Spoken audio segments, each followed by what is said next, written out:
करते हैं कि वो हमारे नबी से मोहब्बत करते हैं, और हर सुन्नी उनसे मोहब्बत करता है। सिर्फ शर्त है कि कोई उनको जान ले, और उनके तारुफ के लिए बात मैं कर रहा हूं आपके सामने, बात दूर ना निकल जाए। अर्ज़ ये कर रहा था, इल्म हदीस पर उनको कितनी महारत थी। हजरत मुहद्दिस सुरती, उनका जिक्र चल रहा था। मुहद्दिस सुरती मुरीद नहीं थे, शागिर्द नहीं थे, फिर भी इश्क की हद तक चाहते थे। किसी ने देखा, भाई जाहिल किसी को चाहे तो बात अलग है ना, वक्त का इतना बड़ा मुहद्दिस है। मुहद्दिस सुरती कौन है आपको पता है? मुहद्दिस आजम के इल्म हदीस में उस्ताद है ये मुहद्दिस सुरती। अब आप सोच सकते हैं कितने बड़े मुहद्दिस होंगे ये। आला हज़रत को इश्क की हद तक चाहते थे, उनके बगैर रहते नहीं थे, बार बार आते जाते थे उनके घर। किसी ने कहा, मुहद्दिस साहब, वसी अहमद साहब, आला हज़रत के नाम शागिर्द है ना मुरीद, इतना क्यों चाहते? आप तो मुरीद है मौलाना फजलुर रहमान गंज मुरादाबादी के, आप इनको इतना क्यों चाहते?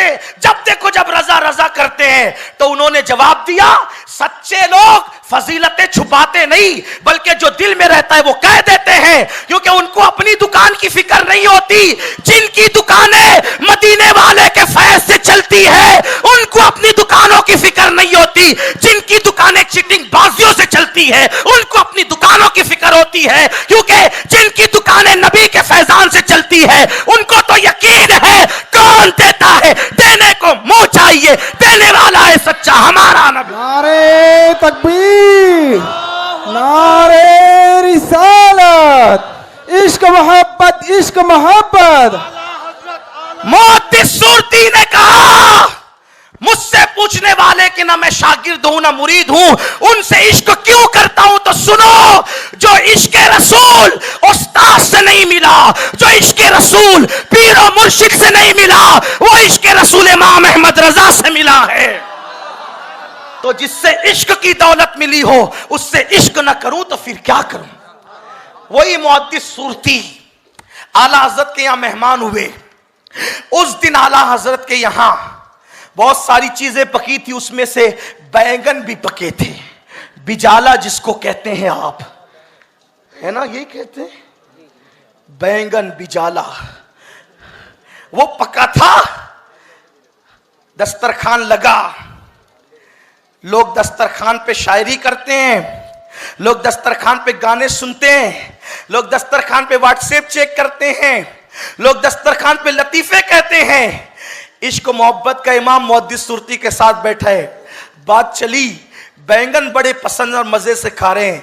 क्या हदीस में इसका कोई जिक्र है?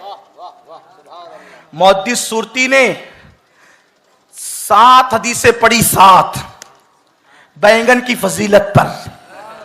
मुहद्दिस सुरती ने 7 हदीसें पढ़ी, चुप हो गए।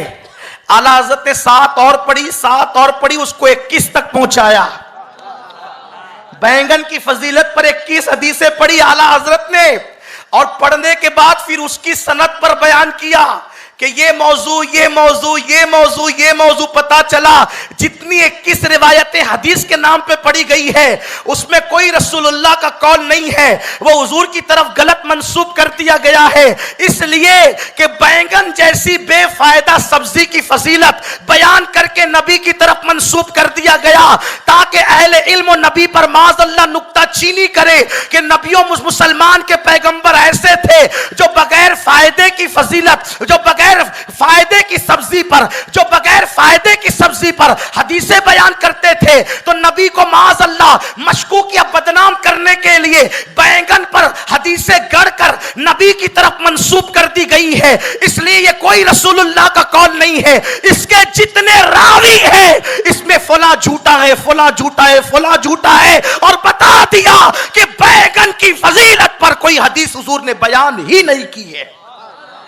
दस्तरखान पर जिसका इल्म ऐसा हो, दारुल इफ्ता में उसके इल्म की रानाइयां क्या होगी। इमाम अहमद रजा ये है। आइए, मुझे याद आ रहा है इमाम अहमद रजा का इल्म फिक्र, वो कैसे फकीह थे। फिका कहते हैं शरीयत के कानून को। वो कैसे फकीह थे, तवज्जो करें। अच्छा, एक बात यह है, फकीह होना और बात है, और फकीह बना देना, फकीह गर होना। एक होता है पीर, एक होता है पीर गर, एक होता है आलिम, एक होता है आलिम गर, एक होता है इंसान, एक होता है इंसान गर। तो ये जो गर होता है ना, इसमें बड़े गुर होते हैं। आला हजरत फकी गर थे, और आला हजरत का इल्म फिक्र शरीयत पर, यानी क्या जायज है क्या नाजायज है, इसकी